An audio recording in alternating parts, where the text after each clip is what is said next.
Assalamualaikum warahmatullahi wabarakatuh. Waalaikumsalam warahmatullahi wabarakatuh. Selamat siang dan juga salam sejahtera untuk kita semua. Selamat siang Sobat DH Klinik. Apa kabar nih Sobat DH Klinik dimanapun kalian berada? Semoga kita semua senantiasa diberikan kesehatan ya. Sebelumnya saya mau kasih intro terlebih dahulu nih. Ada yang namanya luka. Kalau misalnya kita bahas masalah kesehatan, ada luka yang terlihat ataupun yang tidak terlihat. Yang berbahaya adalah luka mental itu tidak bisa langsung terlihat. Terkadang luka itu tumbuh secara perlahan-perlahan. Dari mana saja? Bisa dari lingkungan sekitar kita, bahkan dari dalam rumah sendiri. Dan dari orang-orang yang paling kita cintai. Maka dari itu, hari ini izinkan saya memperkenalkan diri terlebih dahulu. Nama saya Dr. Jasinda Dwiranti, saya adalah seorang dokter umum. Dan pada siang hari ini saya akan membawakan sebuah talk show gitu ya. Kita berbincang-bincang santai dengan topik yaitu Toxic Parenting. Memahami pola NPD atau Narcissistic Personality Disorder pada keluarga. Dan pada siang hari yang berbahagia ini kita telah hadir bersama kedua narasumber kita yang Masya Allah luar biasa. Izinkan saya memperkenalkan ada Dr. Asmara Hadi, spesialis kedokteran jiwa, seorang psikiater di Klinik Utama Prof. Dadang Hawari. Dan juga ada Ustadz Haji Teguh Iman Pradana, Magister Ilmu Politik yang pada siang hari ini akan mendampingi kita sebagai spiritual advisor, gitu ya, Ustadz ya. Gitu. Sebelumnya apa kabar nih, Dokter Hadi? Alhamdulillah sehat. Hari ini kita sudah mulai berpuasa kebetulan ya. Hari kedua puasa, betul gitu. Mudah-mudahan kehadiran kita siang hari ini di live streaming ini bisa membantu teman-teman juga nih, menghibur teman-teman sambil menunggu waktu berbuka puasa. Seperti itu. Langsung saja nih, kalau misalnya selama kita talk show nanti, kita berbincang-bincang, jika ada teman-teman yang mau ikut komen atau sharing pengalaman atau mau cerita, boleh banget. Teman-teman bisa langsung komen aja di live Instagram. Nanti bisa kita tanyakan langsung kepada para narasumber untuk mendapatkan jawaban yang tepat, seperti itu.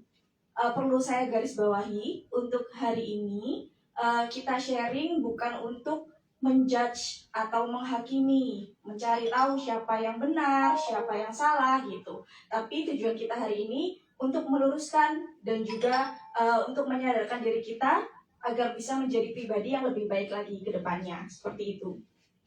Langsung saja, saat ini kok kelihatannya kayak agak tegang ya ini. Nanti dipertanyakan. Kita relax aja ya gitu. Belum stretching sih. Sudah stretching ya gitu. Karena saya termasuk Gen Z ini ya gitu, saya cukup sering membuka sosial media nih, dan saat ini tuh sedang marak sekali di sosial media tuh, kadang tuh orang-orang itu sering self diagnose tentang mental health seperti itu. Dan yang sedang marak akhir-akhir ini adalah adanya kasus perselingkuhan yang menyebabkan kerusakan dalam rumah tangga gitu. Dan nggak sedikit netizen itu komen tuh di sosial media bahwa pelaku perselingkuhan itu adalah seorang NPD gitu. Mungkin saya pengen mendengar pendapat dari Dokter Hadi dulu nih gitu. Sebetulnya apa sih NPD itu biar teman-teman nggak salah gitu. Boleh silakan. Sebenarnya kan banyak orang menyalahgunakan istilah NPD ya. NPD itu kan Narcissistic Personality Disorder. Jadi kalau udah disebut dengan nama disorder itu berarti udah gangguan jiwa narsisistik. Ya, sifatnya kan personality, kepribadiannya itu narsisistik ya. Berarti kalau disebut dengan disorder, gangguan jiwa itu berarti ada cirinya, dia ada sakitnya, dan ada hubungan sosialnya terganggu. Nah, sakitnya di jiwa tadi ya bukan bentuknya seperti sakitnya fisik gitu loh ya, berarti bisa umpamanya karena dia entah Dokter Jessica membaca kriteria dari narsisistik itu seperti apa gitu loh. Jadi kurang lebih ada 10 ya kalau nggak salah ya, ada 10. Jika seseorang itu memiliki 5 ciri tersebut atau lebih baru disebut dengan disorder gitu loh. Nah, sakitnya biasa gimana sakitnya? Sakitnya itu karena hubungan sosialnya dengan orang lain itu terganggu karena sifat narsisistiknya tadi, dia akan menjadi sakit. Umpamanya merasa kecewa, merasa depresi, merasa susah tidur, mungkin ya pikirannya macam-macam, jadi paranoid segala macam lah pikirannya. Baru disebut dengan disorder. Nah, ini kan ada cirinya Gen Z ini, atau apa tuh anak-anak apa sebelum Gen Z apa namanya? Milenial itu memang susah diatur ya. Susah diatur, dia selalu ingin minta suatu bukti dan ingin mendapatkan suatu jawaban yang real gitu loh. Nggak bisa jawaban yang berdasarkan misal orang tuanya atau suaminya atau istrinya ya, itu kan mengatakan bahwa dulu saya juga seperti kamu kok begini gitu loh. Jadi kamu tuh harus nurut. Pengalamannya saya dulu ya, kalau misalnya umpamanya paling banyak tuh soal jurusan ya. Jurusan kamu itu nggak dapat duit deh, pokoknya susah cari kerjaan deh begitu loh. Dia selalu begitu. Dia menganggap bapaknya itu atau suaminya atau istrinya itu bicara begitu, menganggap ini kayak nggak ngerti orang, ini kayaknya maunya dia gitu loh, ngomong kasarnya. Itu sih bukannya NPD ya. Itu kan istilahnya berbeda pendapat aja. Kalau menurut pengalaman saya ya begini ya gitu loh. Soalnya kamu nggak nerima, istilahnya ya udah gitu loh. Semua orang itu punya trait ya, punya ciri narsisistik ya. Karena salah satu sifat manusia itu ya kita bilang tadi ya, egois, ambisi, ya maunya dia segala macam tuh. Tapi yang menentukan seseorang itu jatuh tidak ke dalam narsisistik itu tadi, itu ya entah Ustadz Teguh yang akan bercerita ya nilai-nilai super ego, nilai-nilai moral gitu loh. Ya nilai-nilai moral yang menentukan, nilai-nilai agama, nilai-nilai etika di keluarga, nilai hubungan baik di antar keluarga gitu loh. Apalagi kalau kita orang timur lah, orang Indonesia ini mungkin etika nurut lah sedikit dalam tanda kutip, nasihat orang tua itu bukan berarti orang tua kita tuh NPD, bukan gitu ya. Mungkin Dr. Jasinda membaca dulu kriteria dari NPD itu apa gitu loh. Baik, terima kasih Dokter Hadi. Saya izin nih, mungkin kita biar nanti sepanjang diskusi kita juga bisa enak nih ya gitu. Sebetulnya dalam kesehatan jiwa gitu ada beberapa panduan nih untuk mendiagnosa suatu penyakit gitu ya, atau disorder kita katakan gitu. Kalau salah satunya adalah DSM-5 gitu. Sedangkan kriteria dari DSM-5 sendiri ini, kriteria NPD adalah yang pertama, saya izin sambil nyontek ya Dok ya. Iya, jangan keliru. Iya gitu. Supaya nanti tersampaikannya lebih maksimal gitu ya gitu. Yang pertama ada grandiosity atau rasa percaya diri yang berlebihan gitu. Jadi betul, dia merasa besar seperti yang tadi kita bahas, kayak ada rasa superior seperti itu. Lalu yang kedua ada fantasy of success. Jadi dia terus nih berfantasi bahwa dia akan punya masa depan yang indah, terus punya kekuasaan yang luar biasa, punya kecantikan, ketampanan yang luar biasa, dan juga kayak ada rasa kekuasaan terhadap orang lain seperti itu. Dan itu fantasi gitu. Jadi dia terus memfantasikan hal-hal itu.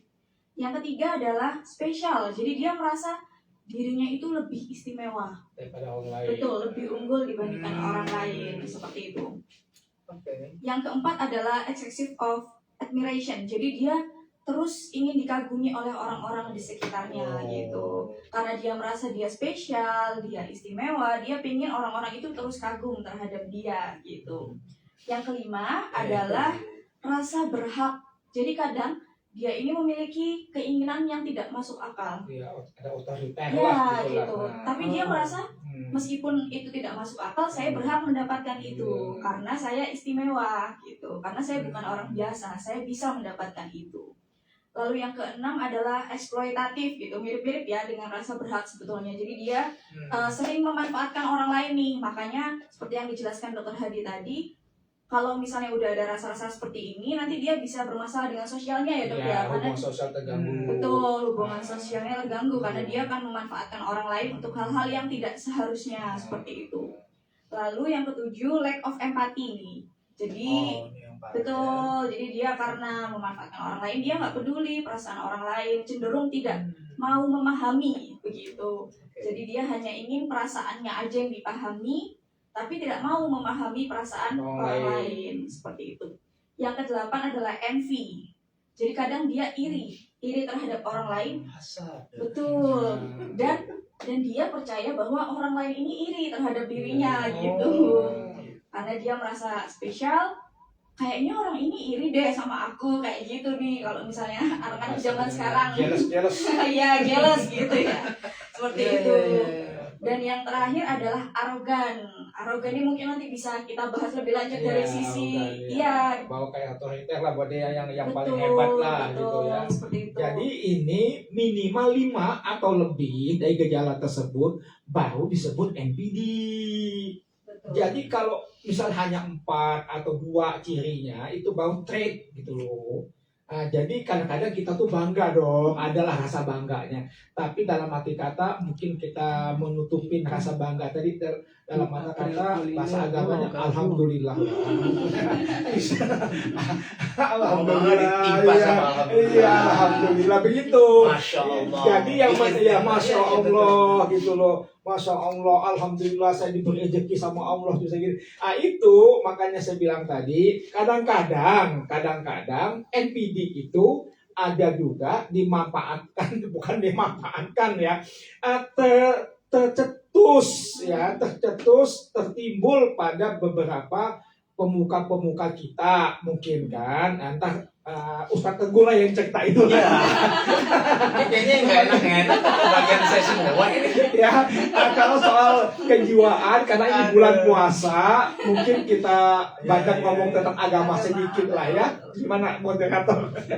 Baik, terima kasih Dr. Hadi untuk insight barunya nih gitu terkait NPD ya. Jadi jangan sampai teman-teman salah paham terlebih dahulu nih, karena kan yang saya jelaskan tadi di zaman sekarang cenderung self diagnose banget nih, atau menghakimi orang lain gitu. Kadang kita nggak kenal gitu ya Ustadz, maaf ya saya sebagai anak zaman sekarang tuh merasa kayak kita di sosial media ini nggak saling kenal sebetulnya, tapi kok orang lain itu bisa ngetik kata-kata yang jahat gitu, seperti itu ya, gitu ya. Saya juga ngalamin. Iya gitu.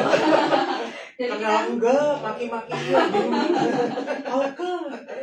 Nah, makanya tujuannya kita duduk bertiga di sini supaya teman-teman ini bisa terbuka nih bahwa sebenarnya apa sih NPD itu. Lo tuh sakit loh. Jadi aku jadi ingat jadi almarhumnya Benjamin Sueb kan, dia bilang kan, orang ditinggal di Jakarta ini kadang-kadang lucu ya, dia bilang ya, bikin dosa di Jakarta tapi maaf-maafan di kampung. Padahal dia bikin dosa. Ya waktu itu dia belum tahu ada WA, SMS waktu itu. Oke, mungkin kita bisa lanjut nih dari sisi spiritualnya nih. Saya berikan waktu kepada Ustadz Teguh gini untuk memberikan pandangannya kalau dari sisi spiritual itu seperti apa sih gitu. Apakah narsisistik ini sebetulnya kalau seperti tadi dikatakan Dr. Hadi ya kan ada disorder gitu, ketika dia mengalami lebih dari 5 gejala kita anggap memang itu ada gangguan nih gitu. Apakah dia berdosa jika melakukan narsisistik seperti itu gitu. Ya.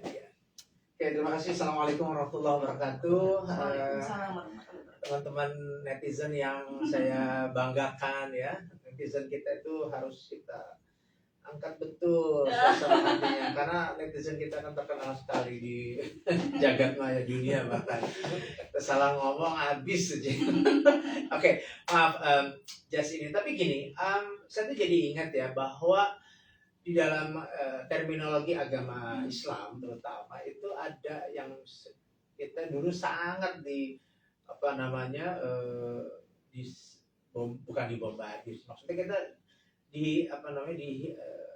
penuhi dengan istilah yang namanya penyakit hati.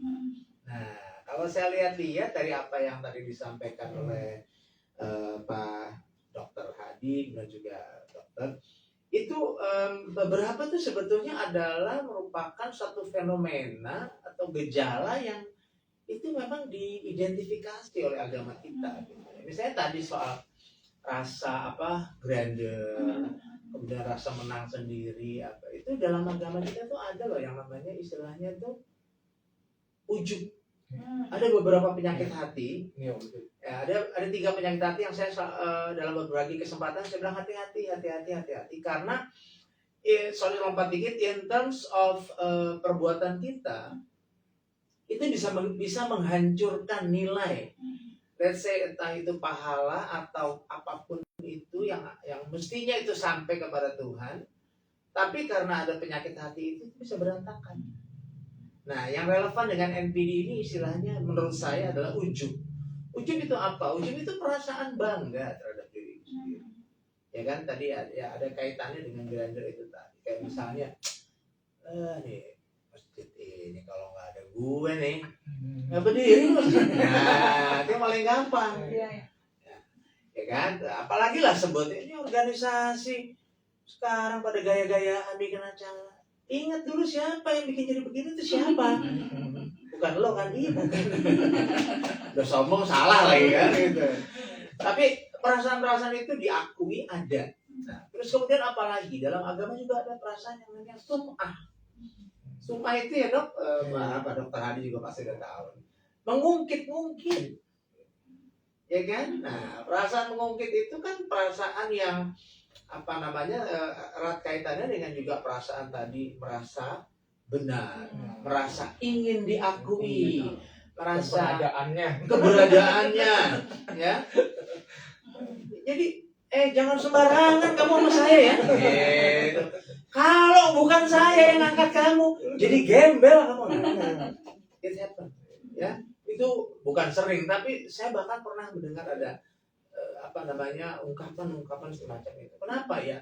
Karena ya lepas dari sebabnya ya, artinya kalau bicara sebab mungkin aja dia saking keselnya. Kan ada juga nih orang yang emang dasarnya nggak tahu diri, udah mah diangkat dari liang lubang kehinaan misalnya, dibesarkan, petantang petenteng.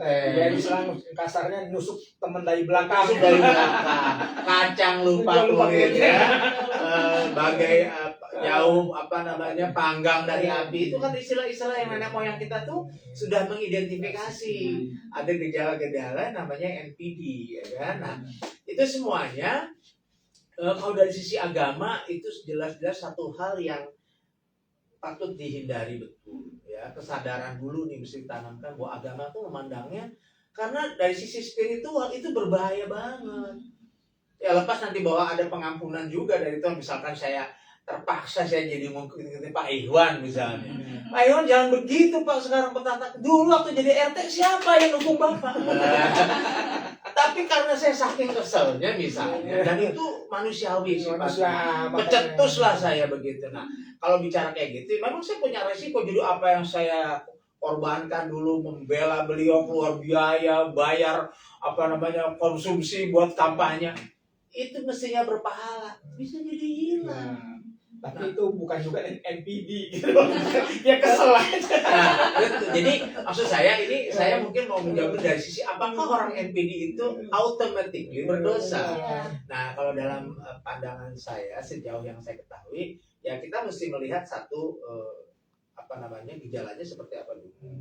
Terus kedua, apakah memang ada sebab-sebabnya.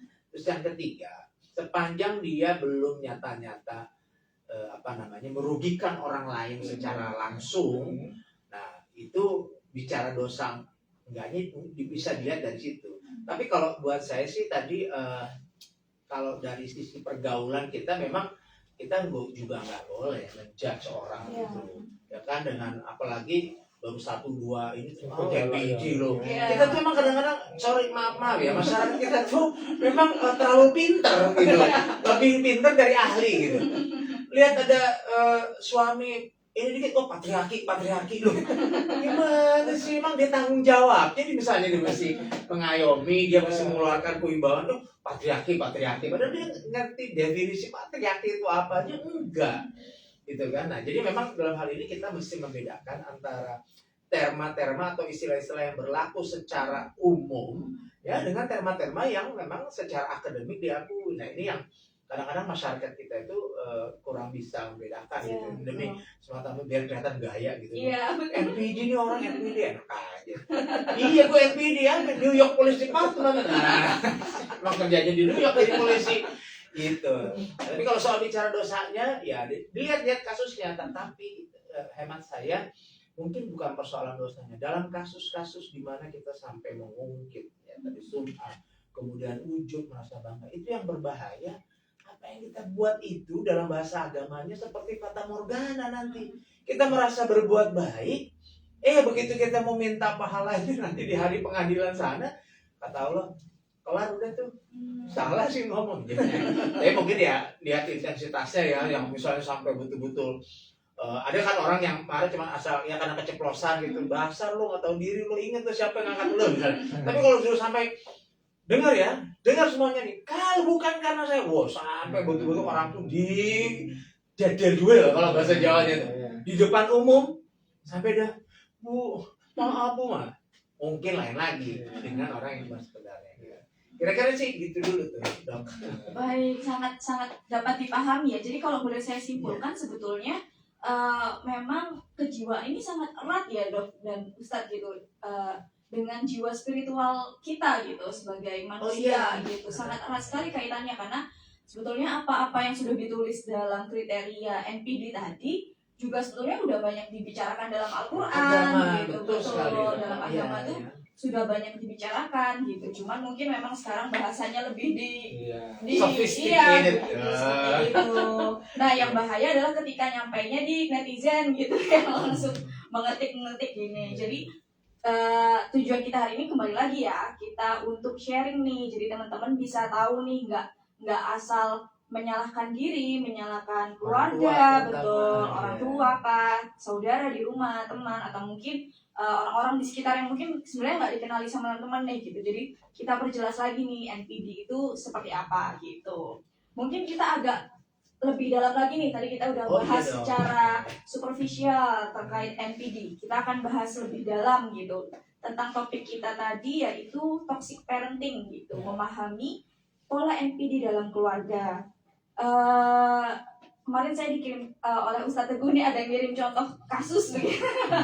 Jadi iya, ada contoh kasus dari X ya, kalau misalnya zaman dulu namanya Twitter kalau nggak salah gitu ya. Jadi dibacain aja supaya ya, konteksnya. Betul. Jadi kalau saya boleh frontal untuk judul headline-nya ini adalah nyesek wanita ini curhat punya gaji 2,7 juta dan memberi ibunya 1,7 juta. Tak sangka sang ibu tahu total gajinya karena merasa kesal ibunya marah, mencubitnya dan mencakarnya. Kemudian mengambil semua gajinya hingga dia hanya makan nasi basi untuk bertahan hidup. Tak hanya itu, dia juga dipaksa menikah dengan tetangganya biar utang ibunya lunas. Seperti itu judul headline-nya nih gitu. Kalau boleh kita simpulkan, ada seorang anak perempuan yang dicakar oleh ibunya dan dirampas uang gajinya, lalu bahkan dipaksa menikah dengan pria yang seumuran dengan orang tuanya gitu ya, demi melunasi hutang si ibu pada laki-laki tersebut. Nah, si anak ini jadinya kebingungan nih untuk bersikap gitu. Nah, kalau boleh dari Ustadz Teguh dulu apa Dokter Hadi dulu nih? Boleh gitu. saya Dokter Hadi dulu. Boleh, kalau dari pandangan Dokter Hadi dari sisi psikiatri ini bagaimana nih Dok? Jadi itu ya ibunya itu istilahnya bukan NPD juga, kita lihat dulu ya bukan NPD. Jadi ibunya itu mungkin istilahnya apa namanya, different mekanismenya itu primitif gitu loh. Mungkin kita lihat dulu budayanya dari ibu itu dulu, kita lihat tuh pendidikan ibu itu mungkinnya, atau ibu itu ya bisa juga sih ya dalam segi moral, dalam segi nilai-nilai super egonya mungkin kurang ya. Jadi dia ya memanfaatkan anaknya untuk menyelamatkan diri dia dan mengambil hal yang mudah untuk ambil keputusan lu nikah aja deh sama itu jadi beres utang kita jadi gitu lah. Ya. Bisa aja jadi belum tentu NPD gitu ya. Jadi kok memang mungkin agak kurang tepat mungkin pada si anak yang perempuan tadi itu ya mungkin karena mungkin etika yang ditanamkan begitu begitu kuat oleh ibunya, jadi kamu nggak boleh pukul durhaka sama orang tua segala macam lah, kok nggak tahu lah itu Ustaz kurang ceritanya. Jadi dia enak saya terus ya jadi udah termemori di otak dia framing terframing di otaknya dia, terbingkai di otak dia. Kalau nggak nurut orang tua aku masuk neraka aku. Nah inilah entar diluruskan apa yang menurut patuh ke orang tua itu seperti apa. Mungkin Ustaz Teguh yang ngomong. Ini langsung nih. Boleh, silakan. Mungkin kita berangkat dari kasus ini, tapi nanti saya kira kita perlu mengangkat yang betul-betul yang NPD itu yang kayak apa ya, dokter. Karena buat saya kasus ini, tapi kita perlu disclaimer dulu ya bahwa sekali lagi kadang-kadang netizen itu kan, mohon maaf ya, ini juga fenomena sekarang pandai mengarang cerita ya. Ini juga terus terang saya belum sampai detail orangnya di mana kan. Kalau dalam Islam tuh harusnya tabayun dulu kan, tapi sekarang kan dikenal bikin aja sesuatu yang mancing emosi supaya clickbait gitu. Apa istilahnya Pak Iwan ya? Iya, di clickbait apa tag bait gitu. Jadi pokoknya orang boleh ngeliat dulu gitu. Banyak yang lihat. Marah dulu, urusan belakangan. Nah, tapi let's say anggap ini benar karena bahwa saat ini ada anak-anak yang mungkin yang lebih ininya lagi, yang lebih nyata, lebih real itu adalah fenomena misalnya sandwich generation, ya kan? Ini kan mirip-mirip dalam arti sandwich generation itu apa? Itu adalah fenomena generasi yang merasa dirinya kayak sandwich. Dia ada di tengah-tengah gitu, ke atas dia mesti nanggung keluarga dari ibu bapaknya, ke bawahnya dia mesti nanggung juga keluarganya gitu. Bahkan ada yang masih single, dia juga harus menanggung dan dianggap beban itu terlalu membebani dia karena apa-apa kemudian mohon maaf ya istilahnya misalkan dia ibu bapak anak 3 dia anak paling tua jadi begitu dia bekerja dia sudah mulai dianggap mandiri. Nah automatically semua tanggung jawab terutama keuangan itu ditanggung oleh si anak pertama ini. Dalam kadang-kadang juga kasusnya sering nggak masuk akal juga gitu ya. Tapi anyway yang banyak orang kemudian pertanyakan terus gimana relevansinya dengan tadi yang dokter bilang nilai-nilai bahwa kita mesti bakti sama orang tua kita ini. Nah kalau saya sih prinsipnya gini ya, yang saya tahu dalam agama kita itu misalnya ketaatan kepada orang tua itu sifatnya juga harus resiprokal, saling gitu. Ya saling itu apa? Orang tua tuh punya kewajiban juga loh sama anak, memperhatikan perasaan anak ya sebagaimana layaknya manusia biasa. Dan nggak boleh itu dong punya perasaan superioritas yang tidak pada tempatnya. Kalau lihat di kasus ibu ini kan dia merasa apaan itu, sini gua ambil semuanya, enak aja lu pegang duit, gua masih mak lu masih tinggal sama gua. Udah gitu karena anak kemudian dicakarin itu kan ada gambarnya kan, kok kacakaran gitu terus. Nah di situ terus kalau emang betul ya digambarkan dikasih nasi basi. Nah kalau dalam hal ini sudah out of apa ya, di luar daripada pengertian kebaktian lagi pada orang tua loh. Kenapa? Karena di dalam Islam itu ada prinsip juga yang mesti kita pegang apa? Dilarang zolim dan menzolimi. Dilarang menzolimi dan dilarang juga dizalimi. Ini prinsip loh. Mau berlaku sama siapapun. Jangan mentang-mentang kita orang tua merasa kemudian hidup anak itu sepenuhnya di tangan kita. Apa-apa maunya kita atur, apalagi sampai itu menganiaya jatuhnya dan itu zalim. Nah ketika udah bicara kezaliman ya mohon maaf, keadilan Allah tuh ya hitam putih aja. Ini salah nggak? Bukan berarti karena kamu melahirkan kamu 9 bulan dikandung, ibaratnya kamu ngasih darah kamu terus berhak berlaku apa saja. Nah ini juga ada kasus yang saya pernah baca beberapa tahun yang lalu juga gitu. Jadi ada seorang ibu yang anak itu udah kayak ngelahirin kucing gitu loh. Dia lahir terus ditinggal. anaknya. Jadi anaknya tuh mohon maaf ya, keleleran gitu hampir. Ya tapi semua izin Allah, kuasa Allah. Entah gimana mereka survive ya, hidup sama keluarga ininya besar. Nah, ketika mereka besar dan pada mampu nih ceritanya, kucuk, ibunya datang. Minta apa? Di aku, terus minta dirawat, minta dipenuhin ini itu dengan kata-kata itu. Mau kata kok gimana? Lu kagak lahir dari batu ya? Nih, darah gua nih, gitu. Darah gua nih yang lo isep, gitu. Terus anaknya tuh yang gimana gitu kan?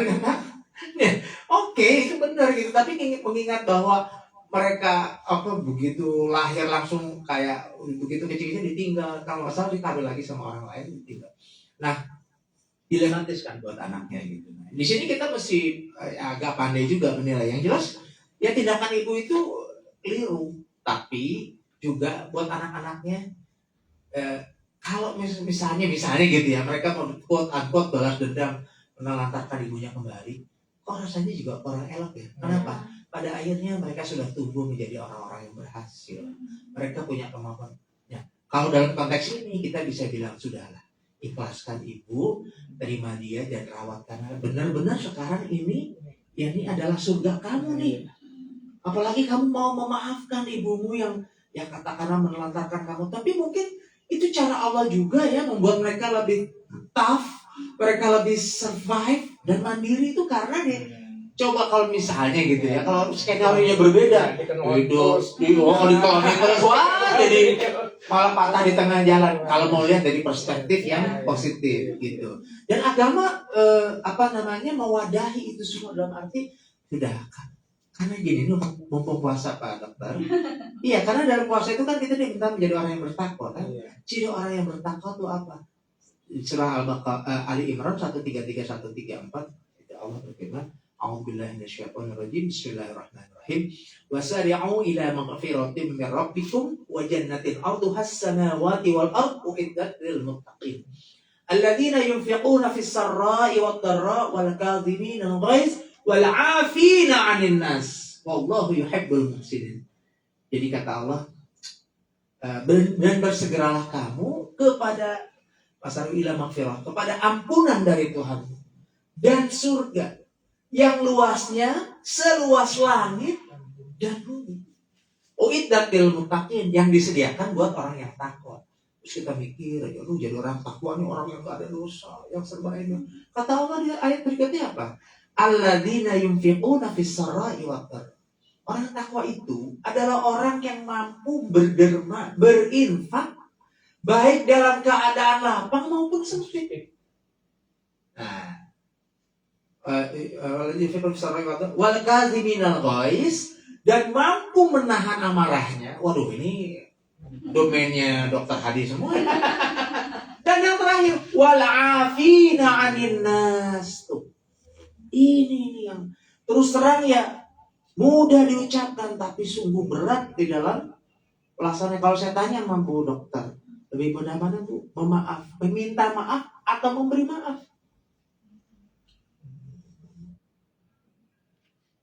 Kalau buat Ibu meminta maaf lebih berat? Lebih mudah. Lebih mudah mana? Meminta maaf kan? Iya. Padahal suka ada dianggap nggak ini juga, nggak lihat perasaan orang, udah gitu aja, maafin apa gitu kan? Kalau bahasa kita di kampung Betawi sini, kenapa orang ada tercetus begitu? Karena memang meminta maaf lebih gampang, tapi memberi maaf, walafina anin, dan Allah bilangnya memberi maaf pada manusia. Artinya apa? In general, ya. Itu menjadi apa? Syarat kita jadi orang yang takwa, dan dengan takwa itu kita dapat surga nih. Dalam puasa seperti ini, maka nanti relevansinya ya harus mampu menjadi orang yang mau memaafkan. Apalagi ini kepada ibu sendiri. Nah, itu ininya ya, dan memang harus lihat konteksnya. Tetapi untuk ibu yang tadi itu, ya terus kita mau bilang, Bu, ibu salah, nggak bisa. Dan anak itu berhak untuk mengatakan no.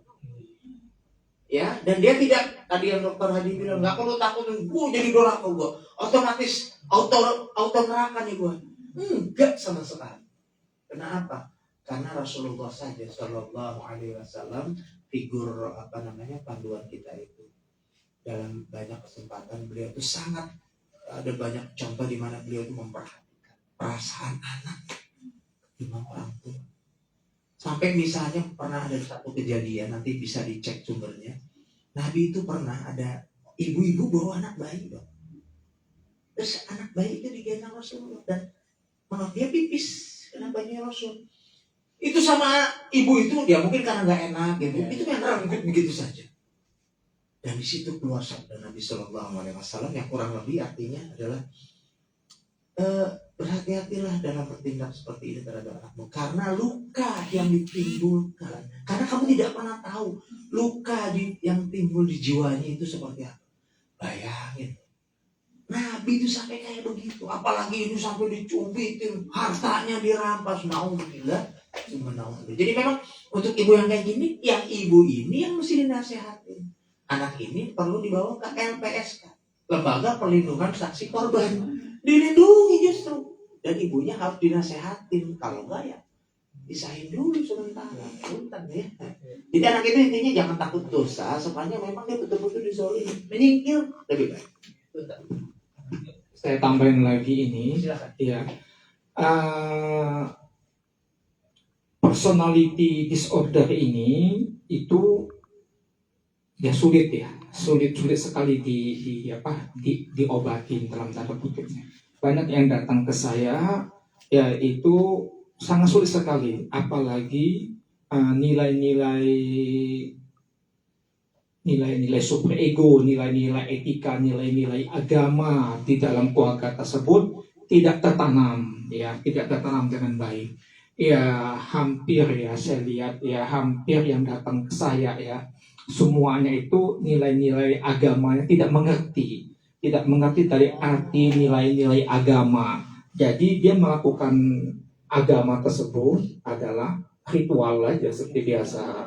Ya, jadi tidak mengerti makanya dalam suatu terapi menghadapi personal disorder ini itu ya pertama tetap memang kalau si pasien tersebut mau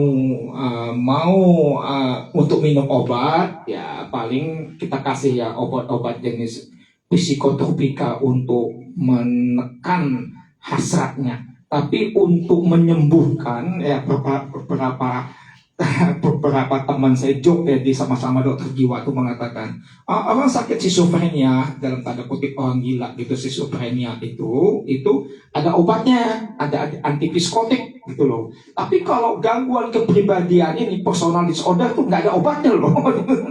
Nggak ada obatnya. Obatnya apa? Obatnya itu adalah frameworknya itu benar-benar ditegaskan gitu. Kamu nggak boleh melewati ini nih gitu loh. Nah, jadi harus ada bingkainya buat hidupnya dia gitu loh. Kamu tidak boleh melewati bingkai tersebut. Kalau kamu melewati bingkai tersebut, kamu harus dapat hukuman. Malahan beberapa di negara maju yang saya dengar itu di Den Haag ya, untuk pasien-pasien yang untuk orang-orang yang mengalami personality disorder ini ada penjara khusus ya. Penjara khusus ya, kalau nggak salah tuh di Den Haag ya, saya nggak tahu ya.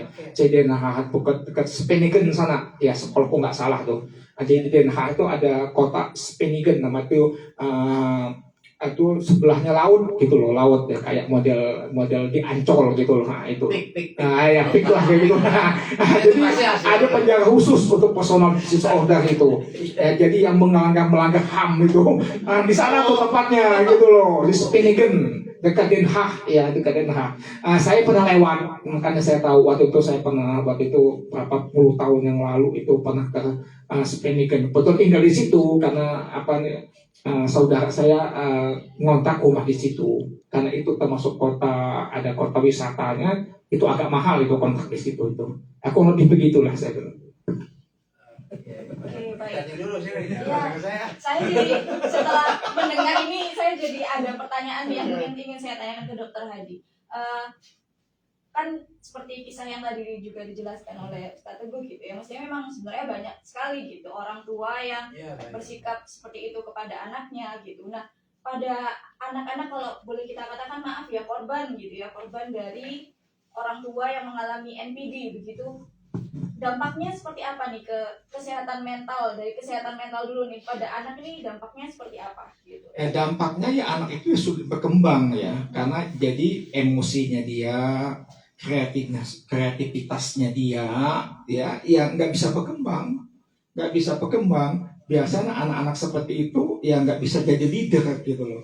Akhirnya dia menjadi bos bukan leader gitu loh. Kan harus bedakan bos sama leader ya. Leader ya. Apa sih namanya men? Ya itu jadinya bosi jadi dia gitu loh. Oh, jadi ya kalau anak-anak yang cukup misalnya komunikasi dengan orang tuanya bagus, orang tuanya ada ciri-ciri narsisistiknya, tapi ya bisa istilahnya lentur ya. Ini menurut pengalaman saya, kamu jangan ngambil jurusan ini dong, karena jurusan ini kalau kita di Indonesia susah, belum dihargai, papanya begitu. Tapi ya kalau udah keinginan kamu, ya udah silakan aja. Tapi siap-siap aja, kamu benar-benar kayak contohnya gini, contohnya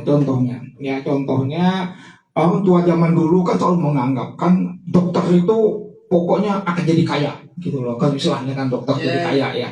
Zaman dulu dokter insinyur ya itu kan, tukang insinyur sama dokter gitu loh ya.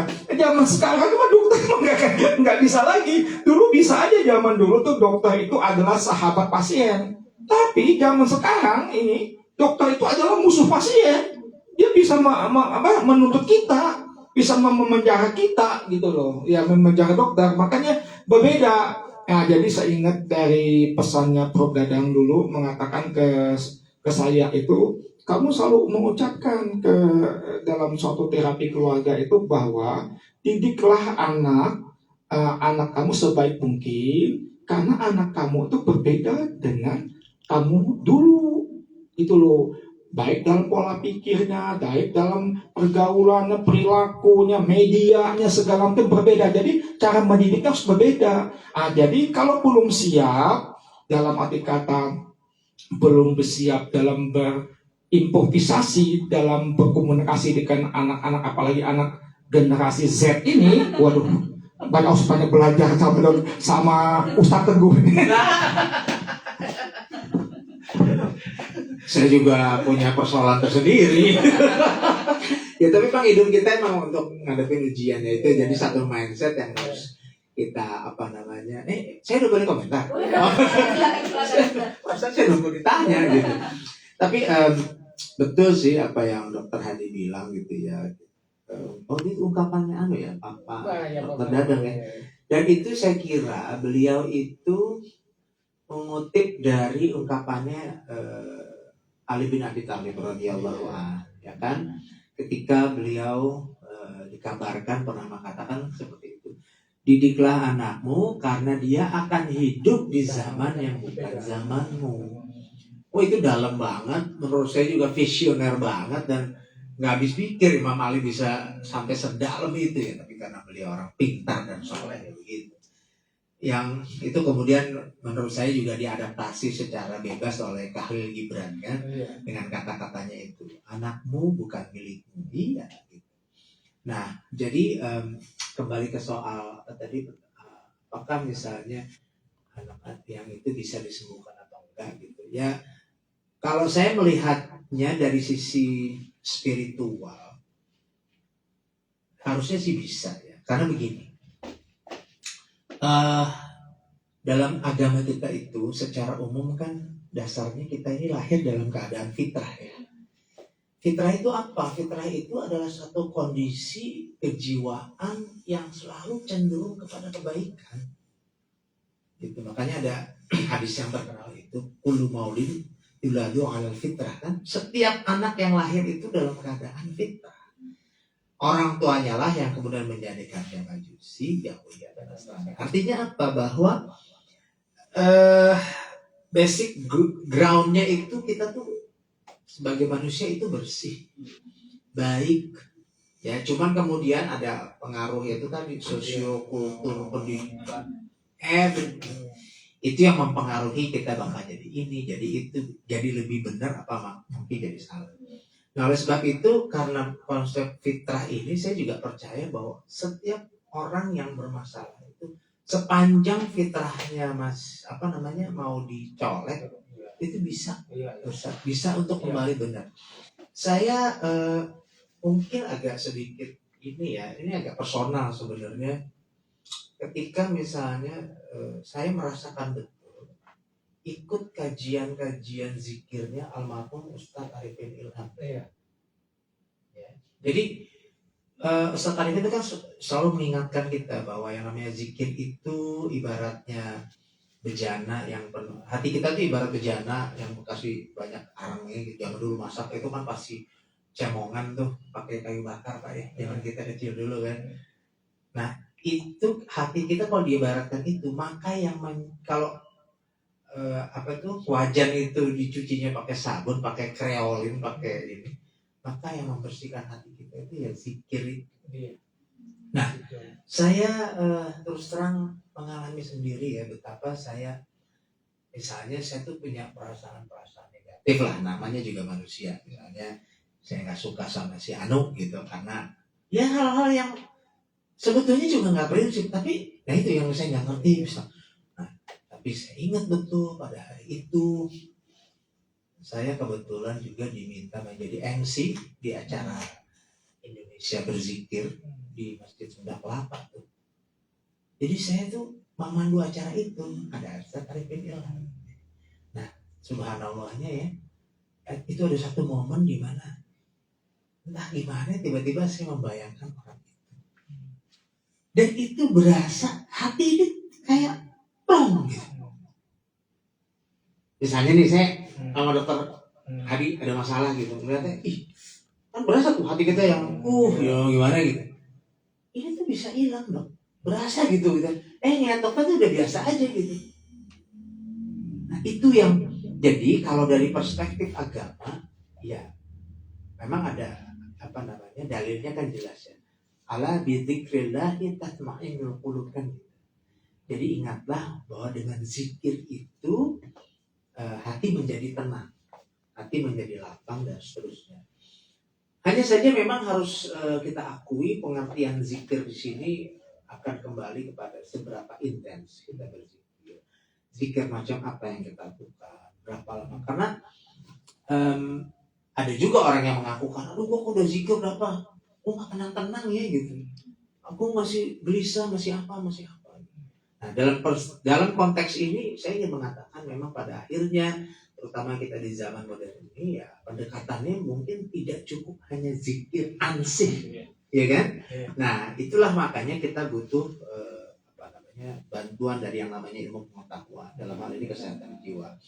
Dan bukan saya promosi atau gimana, tapi saya waktu masuk ke sini, saya kan lama nggak ke sini kan, zaman Papi nggak ada, gitu Pak Prof Dadang nggak ada, saya udah nggak ke sini.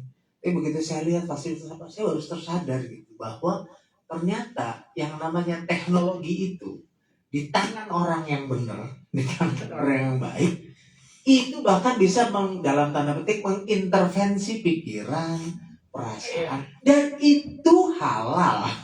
Kenapa saya mesti katakan begitu? Bukan berarti mau nyaingin zikir. Enggak, kalau saya bilang ini bagian dari yang namanya ikhtiar maksimal. Ya kan? Kita tetap menyerahkan hasilnya kepada Allah, betul kan Mas Tadi ya? Nah, tapi dalam hal ini, dan dalam hal ini zikir itu bisa menjadi compatible, ya kan? Ngebayang kan orang misalnya sambil ada alat-alatnya kencang di monitor, di scanning, di apa, tapi at the same time mungkin sambil dibacakan zikir-zikir penenang jiwa. Kan sekarang di YouTube aja banyak gitu. Itu ditambahin. Itu saya kira malah justru akan memperlipat gandakan keampuhan dari zikir dan juga pengobatan itu sendiri. Itu sih pandangan saya. Ya memang betul ya. Jadi personality disorder itu ya kita bisa mengobatin dalam arti kata kita bisa melenturkan itu dalam arti kata menetralisir. Kamu tuh aware dong, aware bahwa kamu itu sifat kamu itu agak kurang tepat. Kita nggak ngomong benar salah ya, agak kurang tepat dalam menghadapin anak. Karena dasar tadi saya bilang tuh orang tua dan anaknya udah mau ketemu saya, ya ketemu saya dalam arti kata bayar nih, ya mau meluangkan waktunya untuk ketemu saya, berarti ada ingin baik, berarti gitu loh. Itu ya, keinginan itu tidak ada pikirannya bahwa dia ingin semuanya lurus. Jadi tidak ada persinggungan dengan anaknya dan clear masalah ini, karena di sini itu kita bisa dibantu tadi alatnya komplit kan, di klinik kita ini komplit, ada TMS, ada TDCS, ada auditorik, ada untuk melihatnya gimana gelombang otaknya, ada QEEG, ada EEG, itu komplit semua, selain dengan obat-obat psikofarmaka ya, semuanya komplit. Jadi silakan aja kalau mau konsultasi jika ada masalah di keluarga ya. Oke. Ya, mungkin nanti saya bisa jadi komplement. Ya, entah kalau perlu ya Ustadz Teguh datang mengintervensi juga. Jadi intervensi dalam arti kata bukan otaknya dipasang alat, bukan. Jadi untuk melenturkan, mengkelirkan. Oh ini loh dari segi agama lo ini loh dalam segi psikiatri gitu loh, kejiwaan gitu loh. Oke. Oke, baik. Udah mau asal. Udah mau sampai. Ini Mangga mungkin masih lama. Masih lama. Oh, masih lama. Masih Oh, lama. sudah tiga. kita hampir mendekati akhir sesi nih, gitu ya. Saya ingin menanyakan nih, tadi kan kalau boleh saya simpulkan dari jawaban Dr. Hadi dan juga Ustadz Teguh, dikatakan bahwa sebetulnya memang NPD ini bukan hanya NPD ya, seluruh masalah kejiwaan, masalah kesehatan itu tidak bisa sembuh dengan sendirinya dengan obat-obatan saja gitu.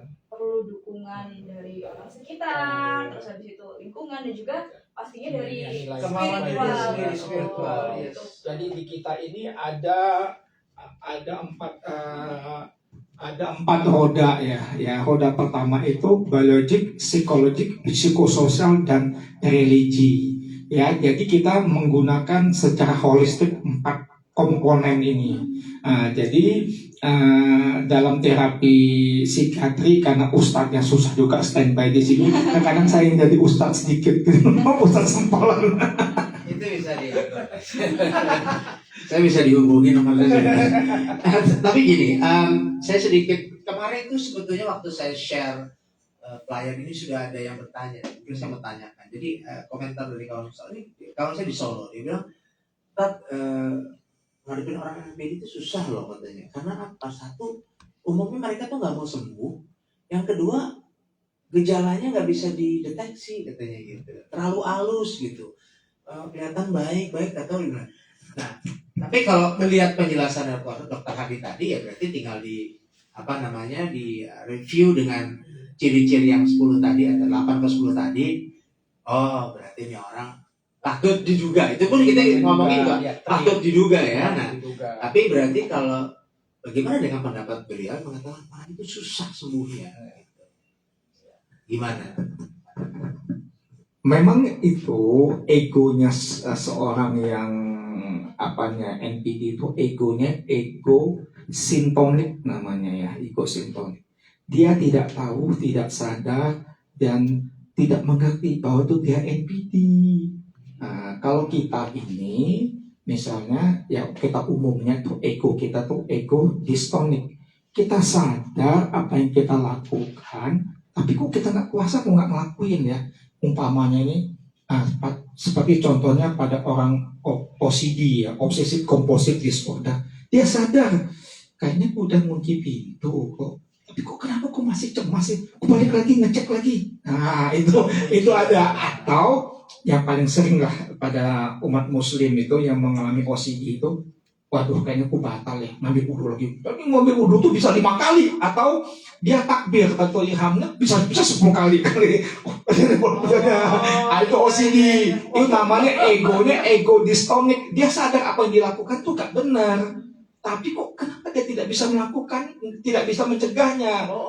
OCD itu namanya. Tapi kalau orang yang misalnya psikopat ya, NPD itu egonya ego sintonik. Dia nggak sadar, tidak mengerti apa ya, itu yang bisa membedakan dia dengan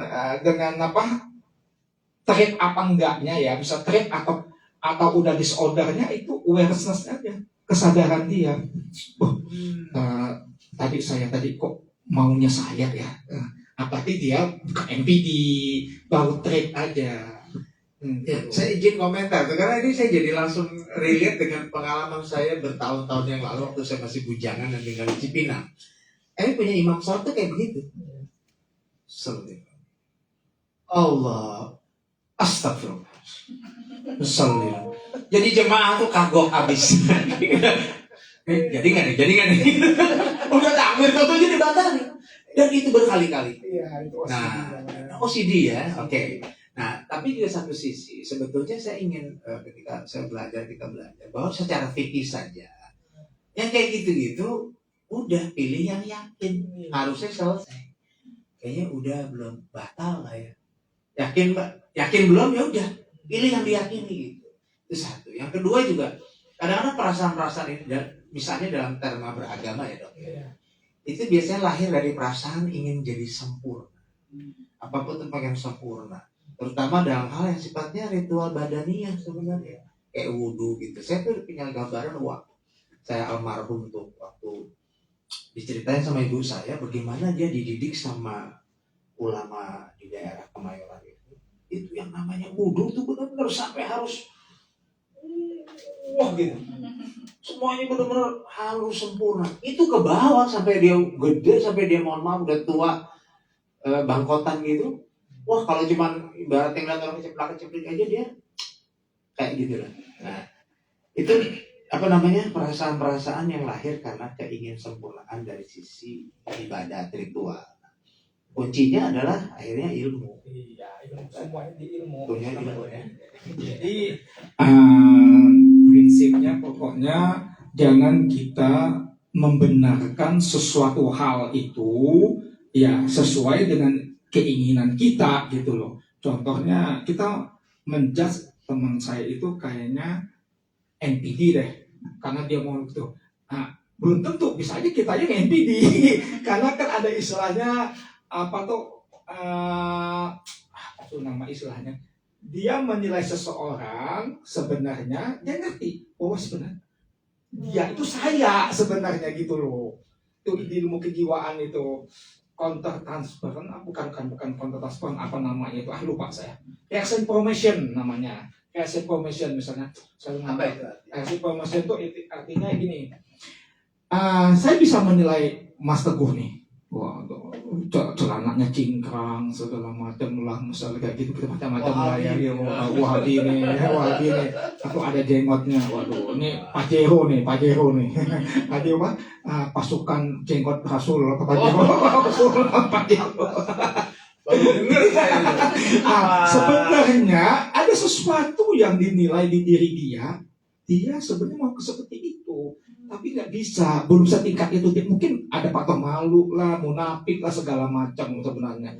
Jadi kalau orang menilaikan, kalau istilah Jawanya, lo kan misalnya gitu, lo yang bikinnya, padahal 3 jari atau 4 jarinya nunjukkan ke diri dia, itu istilah Jawanya begitu. Nah sebenarnya itu namanya reaction formation kalau istilah di kedokteran jiwanya. Jadi kayak bercermin gitu loh. Mirroring gitu loh. Nah, sebenarnya gue itu gitu loh. Ya, itu bagian dari apa namanya? Kalau di agama sih namanya proses untuk mawas diri sih sebenarnya. Ya. Kalau digunakan dalam terma yang positif. Sama juga kayak gini, istilahnya kayak ada orang tua ya mau anaknya itu maunya dia, sebenarnya dia mencerminkan dulu tuh kenapa aku nggak bisa itu jadi begitu gitu. Jadi dia melampiaskan ke anaknya hal-hal yang paling lazim itu sering ya dia membeli sesuatu ke anaknya ya karena dia dulu tuh tidak memperolehkannya barang tersebut, maka dia beli ke anaknya. Padahal anaknya nggak suka, belum tentu suka gitu loh. Nah, seperti itu. Nah, itu sama. Tapi mungkin begini, kalau misalnya saya jadi nanya boleh ya, karena ini yang agak mengganggu pikiran saya. Sekarang saya sebagai anak misalkan, karena ada pencerahan, ikut kajian-kajian yang Dokter Hadi, saya tahu lah. Ini orang tahu gak kayak NPD nih, dan itu masih berlaku. Makin tua bukan makin sadar. malah tambah nyusahin gitu loh orang tua ade dan sebagainya. What should we do? Memang kan kalau di kriteria dari Ini yang udah tua ya, maksudnya kesehatan udah susah jiwa itu, banget. orang yang di atas 50 tahun tuh udah bakaran nggak bisa dirubah perilakunya. Jadi prejudis istilah ngomong kasar. Kalau bahasa dulu ya, bahasa sekarang kok nggak tahu apa namanya itu bahasa dulu Yang kan begitu juga kali dok. Ya, gitu. Ya. Jadi memang sifatnya kamu harus begitu gitu loh ya. Tapi ya maka saya bilang tadi, kita balik lagi ke Umar bin Khattab tadi kan mengatakan kan ya, cara mendidik anak itu nggak bisa seperti dulu lagi, bersifat prejudis lagi, nggak bisa menganggap kita itu lebih benar, nggak bisa lagi. Dan apalagi ada istilah anak generasi Z ini yang kita nggak ngerti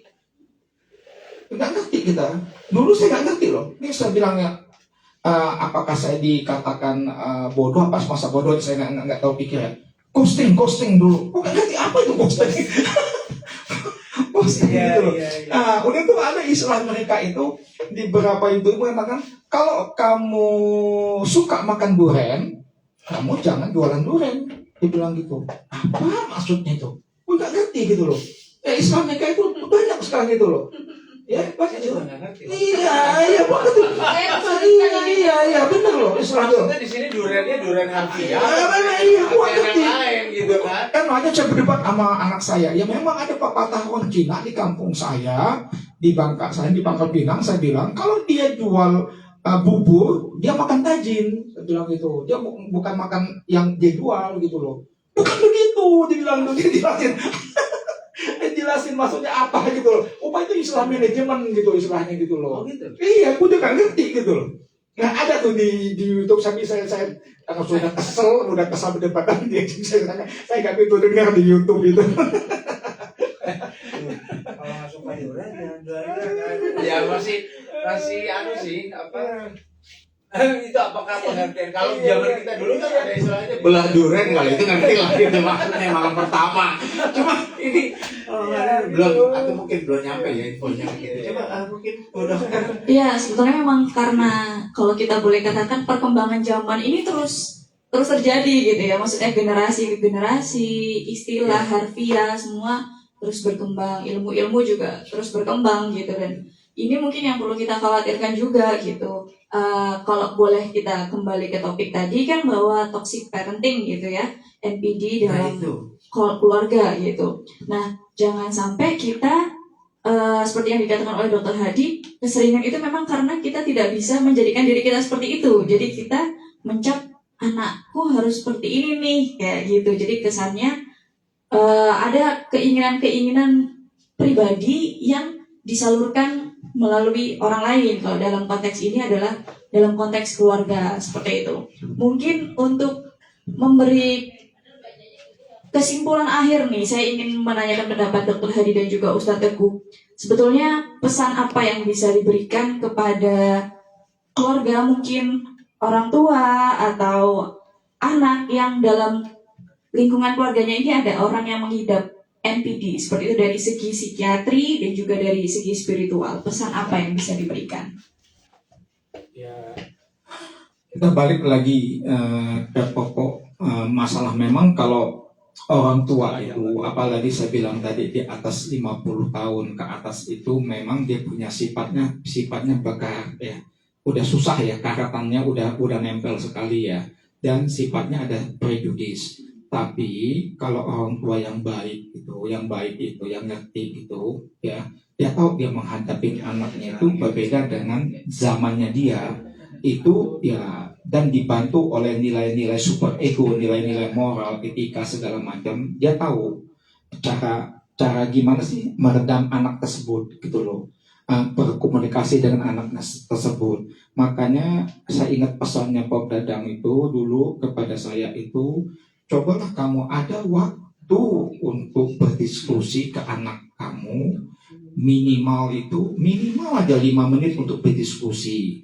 Nah, dengan anak-anak sekarang ini kan lebih canggih dalam pergaulannya, dan medianya banyak sekali. Mungkin ada istilah-istilah yang kita tidak mengerti dan jurusan-jurusan yang tidak mengerti. Biar dia ngomong dulu ke kita, bahwa kita cerna, apa kita cari lewat sumber yang lain gitu loh.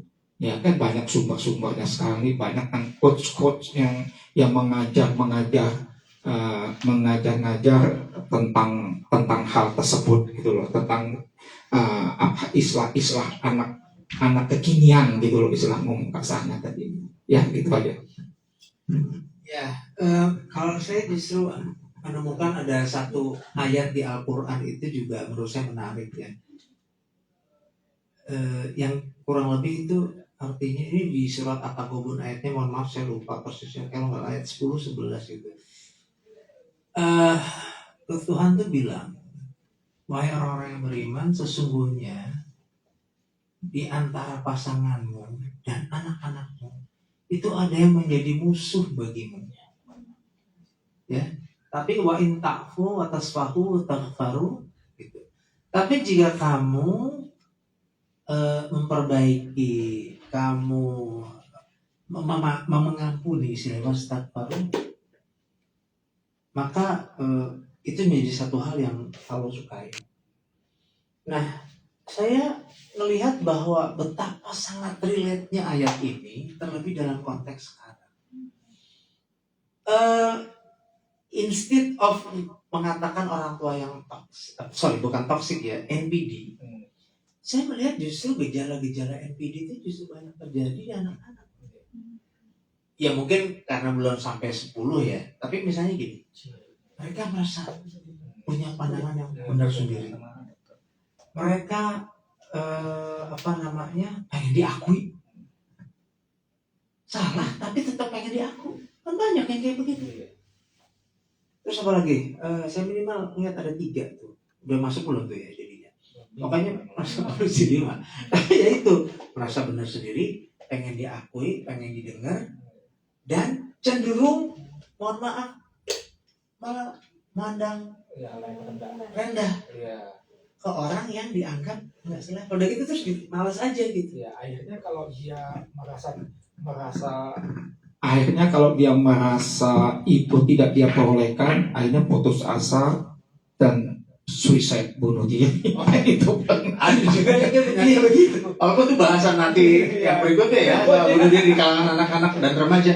Tapi yang saya mau bilang tuh gitu. Jadi bukan hanya anak saja nih yang mesti memahami bahwa ada orang tua yang NPD dan dia juga melapak dari anak toksik. Karena saya juga menemukan juga loh kasus-kasus di mana ada anak yang sadar orang tua gue ini nggak benar ya, makanya dia tidak mau mengulangi itu ke anaknya, walaupun itu jarang ya. Nah tetapi kalau saya melihatnya ya itu tadi, kita jadi orang tua sekarang pun ngadepin yang Gen Z itu hampir memenuhi separuh kota ciri-ciri NPD. Nah disinilah makanya saya, kalau menurut saya kuncinya adalah akhirnya ilmu sih, ilmu ya tadi akhirnya parenting ya, parenting yang kayak apa? Ya yang menghadapi anak-anak NPD ini. Bagaimana sih ngadepin anak yang ngotot masa paling benar, ngotot itu ternyata mohon maaf ya nggak cukup hanya dengan pendekatan keagamaan menurut saya. Jadi mesti ada yang namanya trik-trik komunikasi lah, trik-trik psikologi. Contoh misalnya, ya udah kalau tahu anak ini ajak ngomongnya jangan pada saat lagi bete. Iya. Karena orang tua sekarang kan karena nurutin nafsu gitu. Woi, sholat tuh, jadi apa sih lu? Gue duduk mahal-mahal, gue bayarin lu. Repet gitu kalau bahasa orang Palembang ya. Merancos aja. Anak bukannya tambah ini, tambah bete. What even sebenar apapun kita gitu. Nah, maka dalam hal ini ya sekali lagi kuncinya itu adalah ilmu. Maka kalau ditanya apa pesannya saya ke mungkin pemirsa IG dimanapun berada, ya mau nggak mau zaman sekarang kita jadi orang tua yang mesti mau belajar. Parenting itu bukan lagi sebuah option, tapi wajib loh. Ya, apalagi dari kecil tuh kita sekarang udah banyak pengetahuan kan, salah treatment aja lagi kecil. Itu kalau dibiarkan gedenya jadi masalah gitu. Nah ini kan hal-hal yang konsep tentang alam bawah sadar lah, konsep tentang pola-pola perilaku yang terulang. Itu kan baru-baru aja kita belajarnya gitu. Nah, tetapi saya kira justru di sini kita ingin menghimbau, karena yang namanya orang tua zaman sekarang itu nggak cukup cuman modal materi doang, dan tidak cukup sendirian. Jangan cuma ibunya dong yang belajar, bapaknya ogah. Ini kadang-kadang suka jadi masalah sendiri. Mungkin itu kali, Bu Dokter. Oke, ini semakin seru, semakin dalam topiknya sepertinya. Ternyata dari Sobat DH Klinik sudah banyak yang memberikan pengalaman, sharing, dan juga memberikan pertanyaan nih di kolom komentar. Kalau boleh saya izin bacakan pertanyaan pertama nih. Sepertinya dari Coach Ahmad Jav gitu. Pertanyaan adalah, sepertinya tidak sedikit di sekitar kita orang yang memiliki ciri-ciri NPD. Tetapi orang tersebut tidak menyadari bahwa dia mengidap NPD. Pertanyaannya satu, siapa yang berhak menetapkan yang bersangkutan ini menderita NPD? Dan dua, bagaimana sikap kita sebaiknya terhadapnya begitu? Mungkin boleh Dr. Hadi memberikan responnya? Tadi kan udah dibacakan kriteria namanya NPD, ada 8 ya. Kalau perlu diulangin, ntar diulangin nama dokter Jasinda ya. Orang NPD itu kan egonya ego sintonik ya, ego sintonik ya. Apa itu? Nah, ego sintonik itu kan dia tidak sadar, tidak tahu, tidak mengerti bahwa dia itu tidak empati ke orang lain gitu loh ya. Lu orang lain mau ngomong apa dia nggak peduli, bukan memang dia nggak ngerti, nggak peduli. Bisa aja dia umpamanya kamu ngomong sama dia lagi main HP aja gitu loh. Bukan dia tidak mendengar, tapi memang begitu, orang NPD memang begitu gitu loh. Atau dia bukan NPD, dalam arti kata, ini teman ini kok ngomongnya itu kemarin dia ngomong itu lagi, jadi malas, jadi dia bukan NPD juga, berarti dia nggak empati sama kamu gitu loh. Contohnya apalagi contohnya, ada teman kesusahan tiba-tiba dia minjam duit ke kamu kan. Nah, ini masalah nih. Kita lebih baik kalau sama teman, seanjurkan lebih baik jangan meminjam dia uang ya. Lebih baik kita kasih semampunya kita. Tapi masalah juga ini. Masalah juga. Ya, sekali kita memberi, dia anggap itu adalah udah terima kasih ke kamu. Jadi dia minjam dia kedua kali, kamu kasih dia minjam uang, dia anggap itu ya memang kamu teman saya harus minjem duit ke saya karena apa? Kamu kan mampu. Yang ketiga kali itu kebiasaan gitu lah. Sebab susah memang. Di sini memang kita harus hati-hati sekali karena tadi dia tidak ada rasa empati mengerti dengan perasaan kita orang NPD itu.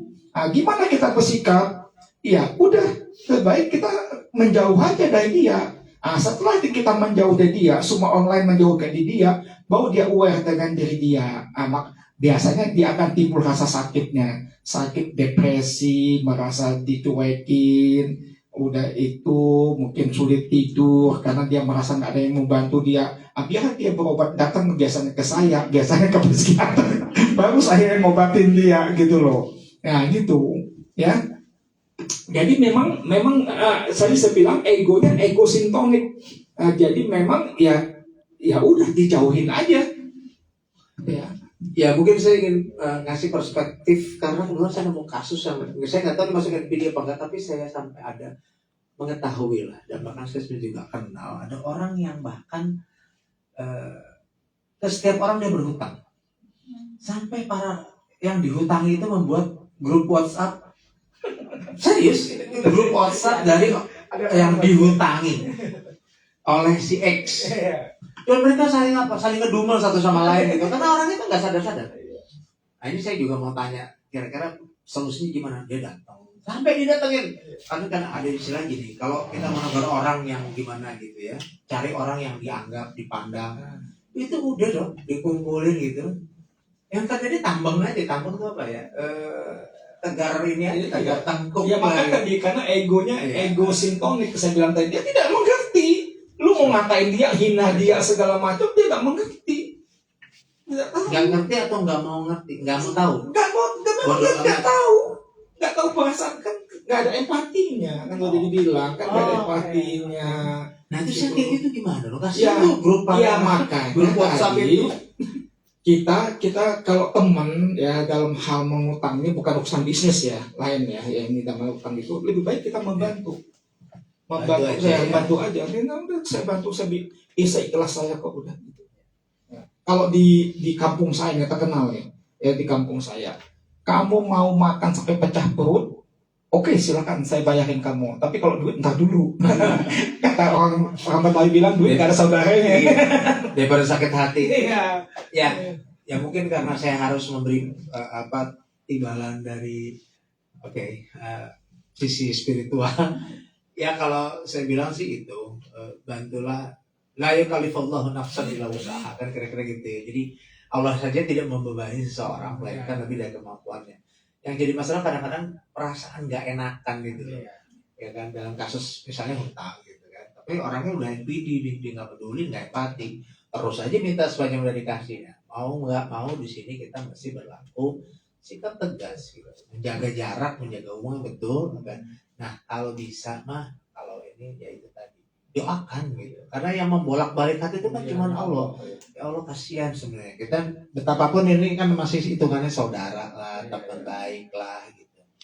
Ya doakan mudah-mudahan hatinya berubah, dan yang paling penting dia punya sumber penghasilan yang bisa mencukupi, karena begini itu karena gaya hidup juga kayak gitu. Itu kan mesti disadarkan. Ada lagi? Selanjutnya ada pertanyaan selanjutnya nih. Ini cukup berhubungan juga, sangat berhubungan dengan topik kita ya. Jadi selamat sore dokter. Izin bertanya, bagaimana dampak pola asuh narsistik terhadap perkembangan anak? Seperti itu pertanyaannya. Anaknya umur berapa nih anak nih? Ya kalau di bawah 5 tahun ya jelaslah kita harus bersikap hati-hati, tegas lah ke anak ya. 5 tahun kan otaknya berkembang ya. Kalau 5 tahun ke atas biasanya sampai 12 tahun itu biasanya dia mulai figur ibu itu udah mulai diabaikan gitu loh. Gini, saya bilang gini aja. Anak SD dia pasti apa-apa ke mamanya. Anak SD ya. Kalau udah SMP atau SMA dia ke bapaknya. 10 kali ibunya ngelarang dia, tambah jadi dilawan sama dia.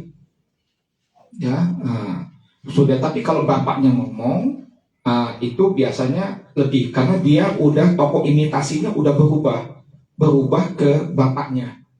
Nah, dia harus pintar nih, harus tahu ini ya. Sudah itu ya, untuk anak perempuan ya, dia menganggap kalau udah SMP itu ibu itu ripaling sibling ripaling gitu loh. Udah saingan gitu loh. Makanya bapaknya harus berperan. Ya banyak lah kita lihat di YouTube itulah, gimana dia ngomelin lebih sayang ke bapaknya gitu loh. Anak itu harus jeli. Yang paling penting itu, jika bapak menasihatin anak ya, meskipun salah dalam arti kata ya, ibunya diam, jangan mengoreksi bapaknya di depan anak tersebut, gitu loh. Nah, kalau ibunya juga berbuat salah, misal dalam arti kata, tanda kutip dalam arti kata menasehatin atau memberi hukuman kepada anaknya, bapaknya diam dulu, jangan ngomong di depan anaknya. Ya tambah jadi anaknya. Oh gitu loh ya. Jadi anak-anaknya lama-lama jadi psikopat ntar. Jadi mengadu domba antara ibu dan bapaknya. Nah, itu bahaya itu. Manipulatif iya. Jadi memang kita orang tua itu adalah guru yang paling jelek terhadap anak kita. Untuk itu kita kadang membutuhkan orang lain. Seperti di sini adalah kita bisa umpamanya menitip pesan ke guru pembimbing, wali kelas itu, BP, guru BP bisa tolong dong titip pesan begini ya, gitu loh. Kadang-kadang anak tersebut lebih nurut ke gurunya, ke orang lainnya, atau ke guru agamanya gitu loh. Jadi memang harus berinovasi sih ya dalam mendidik anak gitu ya, nggak bisa ya. Tapi kata kunci tadi saya bilang tadi, kita orang tua ini adalah merupakan guru yang paling jelek terhadap anak kita gitu loh. Tapi enggak itu bukan hal yang absolut ya, bukan dalam kata begitu. Yuk. Terus ya. Nah, ini ada telepon dari Mas Deddy Miing kemarin. Nah, saya nggak angkat karena kita lagi live begini. Nggak tahu kalau mau ikutan Mas Miing, I don't know. Tapi saya juga tetap sepakat dengan itu. Jadi dalam ilmu parenting itu kan harus ya itu tahunya tuh yang kayak gini gitu. Ada ilmu parenting kan. Misalnya kayak tadi, kalau kita nasihatin anak, orang tua tuh harus kompak. Kalau nggak ada udah diem aja, udah.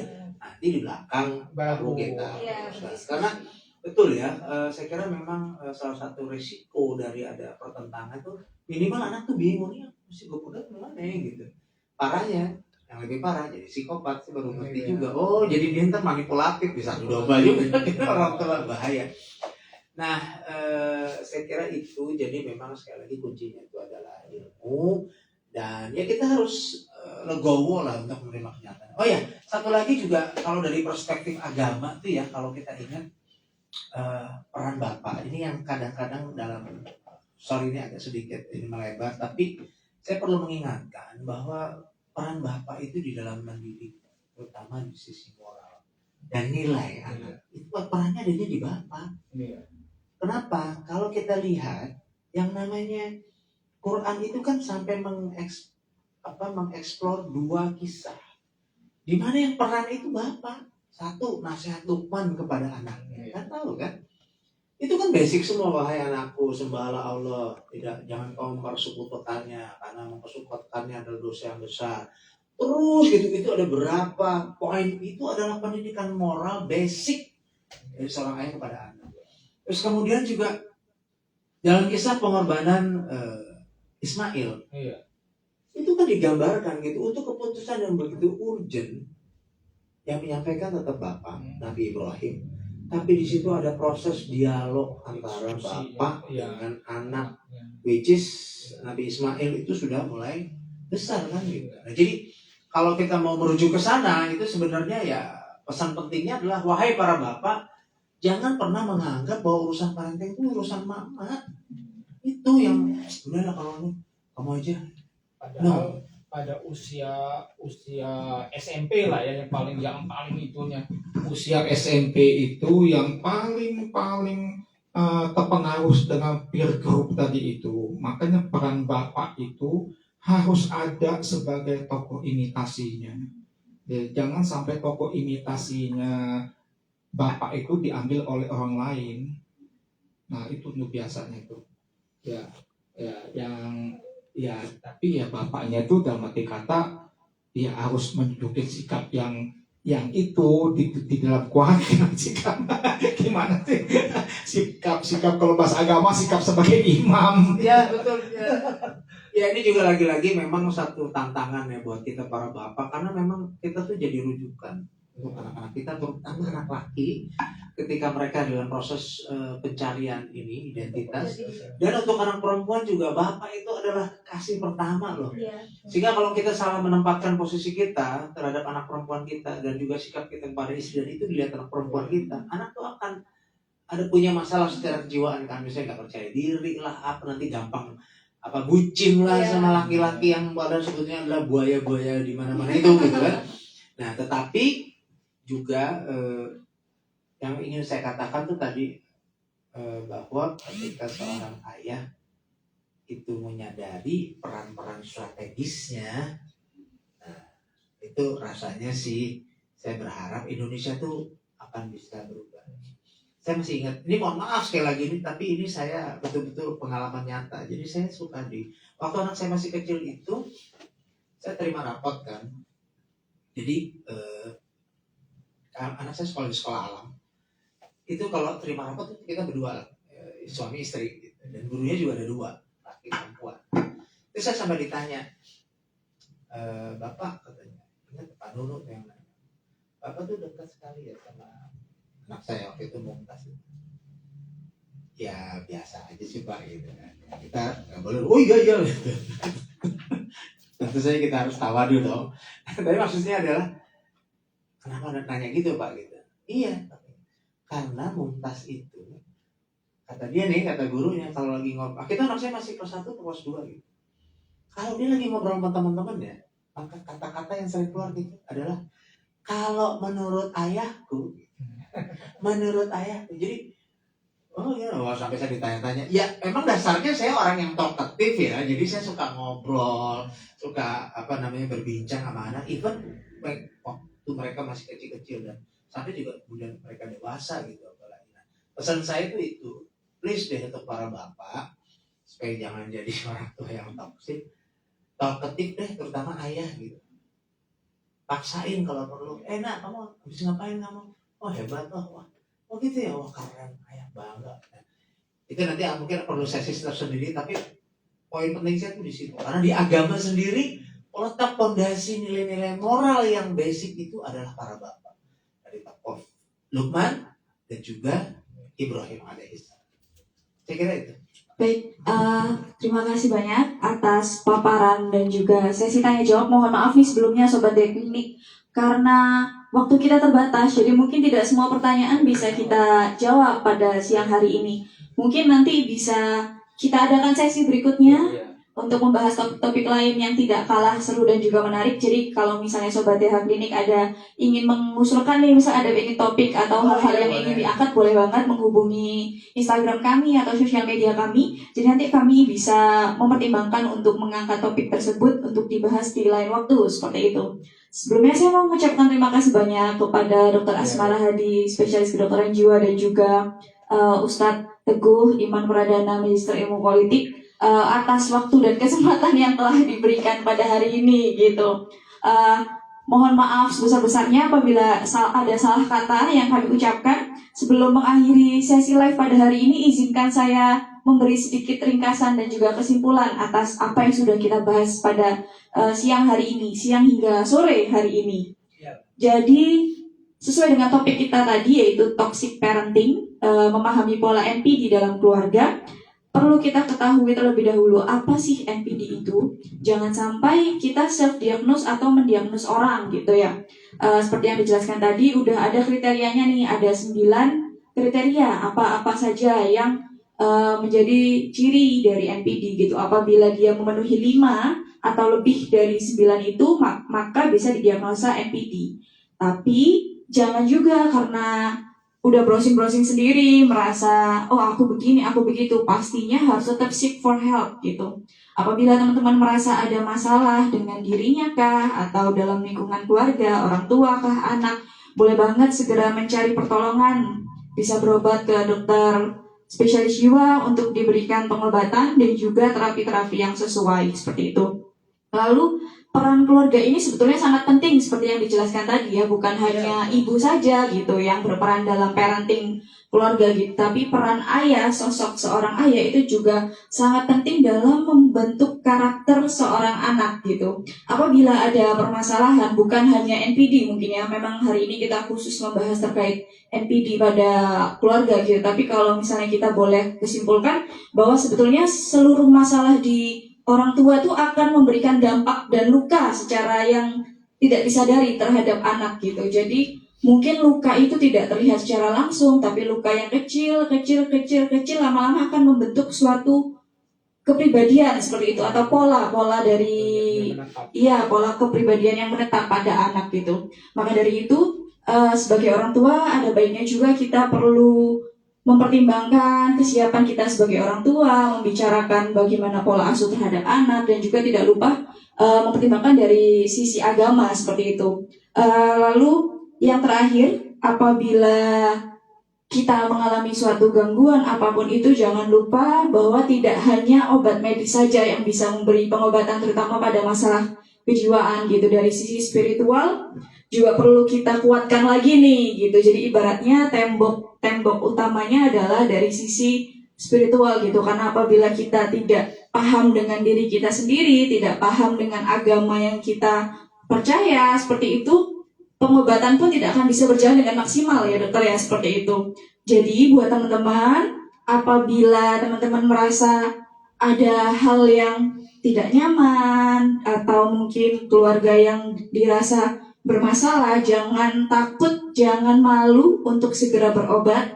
Boleh mungkin kalau masih ragu buat ke dokter, boleh cerita dulu, boleh ke ustadz gitu untuk sharing-sharing gitu ya. Sangat boleh, sangat boleh. Nanti bisa kita saling bertukar pendapat gitu. Jangan malu untuk berobat, jangan malu untuk meminta pertolongan orang lain, karena itu bukan suatu hal yang memalukan, tapi adalah suatu keberanian yang luar biasa untuk mendekatkan dan mengenali diri Anda lebih lanjut. Seperti itu. Mungkin saya cukupkan sesi sore hari ini. Ada yang mau ditambahkan, dokter? Udah cukup, oke. Kita akhiri sesi hari ini pas jam 3 sore. Setelah ini teman-teman bisa siap-siap berbuka puasa.